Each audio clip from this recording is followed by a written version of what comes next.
So mga ate at kuya, nakakita ng kakampi si VP Sara sa katauhan ng ating Senadora Cynthia Villar. Alam niyo nakakaaliw, maraming mga memes ito si Senadora Cynthia Villar eh. May pagkamaldita rin to mga ate at kuya, no? Pero mukhang nasa lugar, mayaman eh. Right? Eh, nung binatikos ni Ma'am Cynthia Villar, I think last year, si Hello Kitty na nagbalak noon na mag-import ng bigas, bumili or umangkat ng bigas abroad para magkaroon tayo ng buffer stock sa NFA kasi nagkakaroon na ng shortage, ang mahal ng bigas, di ba? Tumaas, umabot ng 80. Ngayon papunta na rin sa 70, 80, balik na naman sa krisis sa bigas. Bakit kuya, imbiyar ng March? Oh, pinuna yung dati ni Madam Cynthia yung balak ni Kuting na bumili ng bigas abroad para i-supply dito. Ano ba yung katwiran ni Kuting noon kung bakit kinukulang tayo ng bigas? Ang sabi ay tinatamaan daw kasi tayo ng bagyo, 'di ba? Nasisira daw yung mga palayan, even in Nueva Ecija, lalo sa Nueva Ecija, Pampanga, binabaha. So dahil nga po nasisira daw yung mga pananim na palay rather ng mga farmers, kinulang daw tayo. Pero mga ate at kuya, at dahil nga kinulang, ang balak ni Kuting nun ay bumili na lang ng bigas, mag-angkat ng bigas para magkaroon tayo ng stock sa Pilipinas, sa NFA or National Food Authority. Siya yung DA noon. Pinuna ni Madam Cynthia, ba't ka mag-aangkat ng bigas? Sabing ganon. Ang gawin nyo, bawal daw yun. Okay? Bawal daw yun na ang bigas ng NFA na reserba or buffer stock or i-imbak ay galing abroad. Dapat yan ay galing sa mga farmers natin. Para tulungan din, syempre, yung mga magsasaka natin. Ang daming mga Pilipino ngayon ang ayaw magtanim. Nababanggit ko yan sa mga nakaraang vlogs ko na kami, may mga palayan kami.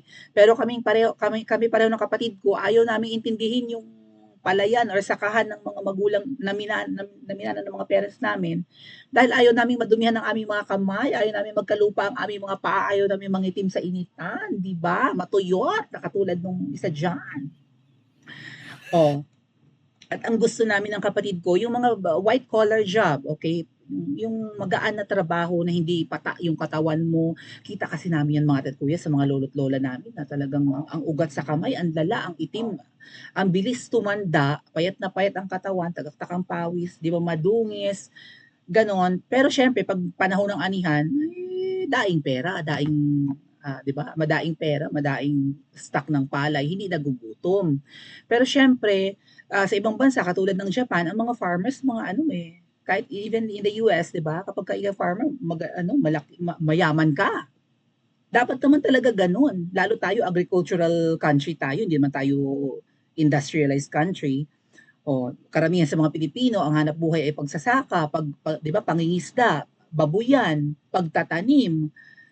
Bakit mahirap ang Pilipinas at bakit hindi enticing or hindi katukso-tukso, hindi kaengga-engganyo na magtanim ng palay or mga root crops, 'di ba, or gulay, prutas sa Pilipinas. Kasi nga po, katulad niyan napapalitan ng mga imported na mga prutas, may mga 'di ba ini-import mga imported apples, sunkist or oranges and whatnot.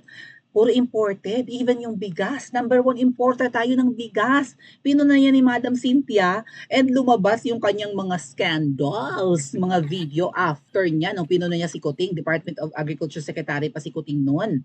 O, so inutil, kaya nga sa kahihiyan ni Kuting, ginive up na lang yung DA, di ba? Medyo matigas din ang mukha, matagal niyang ginive up, matagal bago niya ginive up. Yung pumalit kay Kuting na DA ngayon, hindi rin pala tapos ng kolehiyo, pero billionaire. So malamang friend lang nila. Atenista ko no, Ateneo, nameke pa nga Ateneo graduate daw yung pumalit kay Kuting as DA. Yung pala hindi naman tapos ng kolehiyo, pero bilyonaryo, mayaman. Pero yun mahirap, right? Mayaman, anong kamalayan nun sa public service? Anong kamalayan nun sa pagsasaka? Parang may mga canning, canning company or something, ganon. Yung mga sa mga canned goods, right? Parang ganun yung negosyo ng billionaire na pumalit kay Kuting.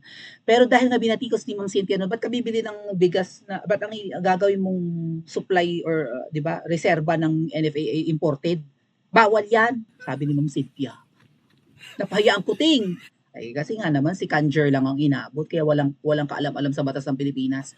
After ng pinuna ni Madam Cynthia yon, lumabas ang mga videos ni Madam Cynthia or Senator Cynthia Villar na nagmumura or nagtataray sa BF Homes Parañaque, Las Piñas. Taga Las Piñas yata si na Madam. Na 'di ba may niyayaw-yawan siya doon sa gate ng subdivision, may mga ganon, may mga pinaalis siyang ah, gate or whatever, kung ano man, at saka sinasaway niya yung mga dumadaan doon sa maliit na pasilyo ng mga motorista, pumapasok sa subdivision, ay karapatan naman ni Madam Cynthia yun kasi kung dadaanan ng tao yung subdivision, baka mamaya gawing lusutan din ng mga kriminal, eh, di ba?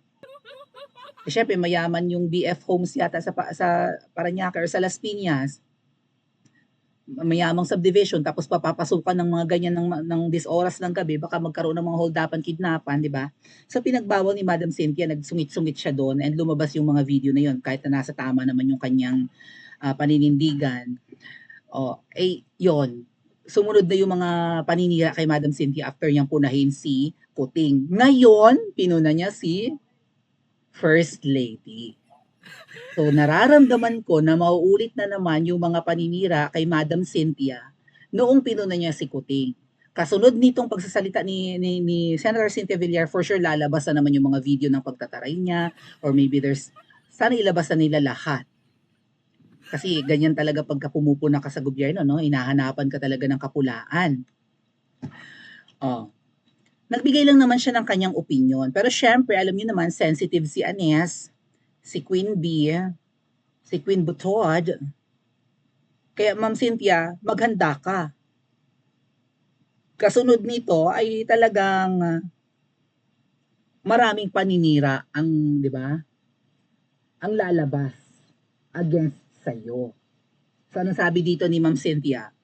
Kung ako ang asawa ng presidente, muntik-muntik ka na dahil tumakbo noon si Manny Villar, I will do everything para maging successful yung aking asawa. Sabi niya. Hindi na ako makikipag-away. So unbecoming. Biro mo, ikaw ang first nga. Unang ginang, tapos nakikipag-away ka. Irma Gerd. Lumabas talaga ang pag-uugali ni Anis. Ng asawa ni Kuting, right? Ni Ma'am Shikels. Tinitingala ka na nga, nakikipag-away ka pa. Isa lang ibig sabihin nun. At ano ang iisipin ng ibang tao? Insecure ka baga sa Vice President, Ma'am Shi? Eh, huwag ka makipag-away. Asawa ka ng presidente, dapat ikaw postura.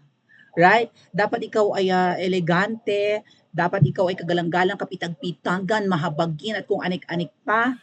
Ibuhos niyo pa ng malakas yan, ang init muulan. Salamat naman. Hindi na ako makikipag-away, huwag namang away. Gumawa na lang ng mga projects na makakatulong sa tao para mahalin ng mga tao, lalo yung ating presidente. Maganda sinabi niya. Para lalong mahalin ang asawa mo, tumulong ka na lang sa asawa mo. Gumawa na lang ng mga projects na makakatulong sa lahat. Hindi yung bubungangaan mo si VP Sara at tamang hinala. Tamang hinala. Ang alam ko yung mga gumagamit ng kung ano man, laging tamang hinala, right? Tinawanan daw yung asawa niya nung tumawa daw si VP Sara nung tinawag na bangag yung asawa niya. Dapat hindi mo sinigundahan ng pananalita yun, Queen Bee nga naman. Bakit mo tatawanan ng asawa ko na bangag? Hindi bangag ang asawa ko kahit magpa-drug test pa tayo ngayon. Walang basehan yung tatay mong si Digong, natuta ni President Xi, ganun agad Ma'am Xi. Walang basehan yung tatay mo, Sara, natawanan ng asawa ko dahil hindi adik ang asawa ko, hindi siya ngiwi. Hindi siya lutang, hindi siya dubidabidap pag ini-interview. Tapos sinigundahan mo agad para supalpal ng malala si VP Sara at saka yung mga kritiko ng asawa mo. Eh sasabihin mo, tumawa si VP Sara, hindi naman yung pinagtatawanan at hindi naman katawa-tawa, seryosong usapin niyang dubidabidap. Or iyang ngiwi-ngiwi. Right? Yung pulburon issue. Kaso nyo, parang ang goal ninyo ay siraan si VP Sara. At gustong-gusto nyo talaga siyang ma-impeach para ang maging vice president si Tambi. May narinig pa akong chika mga ate at kuya na a year before ng pag-upo ni, a year before bumaba si Kuting, so malamang mga year 2027, at huwag na sanang umabot ng panahon na yan. Kasi 2028 elections na eh. So mayroong ugong-ugong na bago matapos ni Kuting ang kanyang term, at huwag naman sana, Lord, huwag na sana, ay bababa siya sa pwesto para maging presidente si Tambi. Kapag naging presidente si Tambi sa last year ni Kuting, parang kung tumakbo man si Tambi sa 2028 onwards na no na posisyon, 2028 elections and manalo. Kumbaga pag naging presidente na ng Pilipinas si Tambi, babango siya sa tao. Or maybe, mamanipulate nila ang lahat, palalabasin na apakagaling, apakasipag, matulungin, maawain, palangiti, nasusundot naman ng flag sa ilong, ng hindi sinasadya, gaba, just.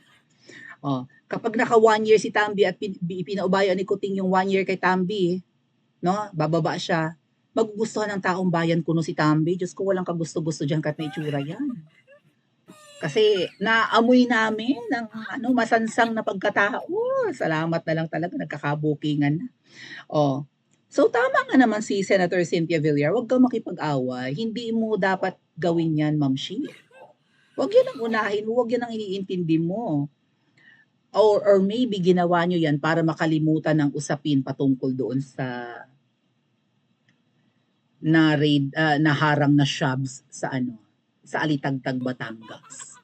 Tsaka yung panawagan namin, oo nga, Tanyo, ngayon, ang init ng usapin about Ma'am Shi, kahit na nakakahiya siya, di ba? Siya ang pinag-uusapan ngayon. O ang binagbibigyan ng reaction ngayon ng mga katulad niya, ni Senator Cynthia Villar, may pupuntahan pa tayo isang babae na bumabanat kay Ma'am Shi, ha? Di ba? Imbes na ang intindihin ay ang panawagan na magpa-drug test yung isa at saka yung hakbang ng maisog, eto na naman, may panibagong hakbang ng maisog bago matapos tong buwan na to, ay doon na focus ang atensyon ng tao sa interview ni Ma'am Shi. Although mabantot yung naging resulta nun, na-divert ang atensyon natin. So maybe that's their goal. Ang goal nila, di ba? Malipat ang atensyon natin at hindi mag-focus doon sa hakbang ng maisog, sa shabu na tonelada, at sa panawagan nating drug test, nagtatagumpay sila mga ate at kuya. Kahit na nalagay sa kahihiyan yung asawa ni Kuting.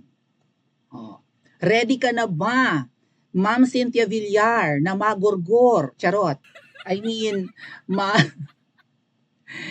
maulanin ng trolls na naman sa iyong mga sinasabing ito.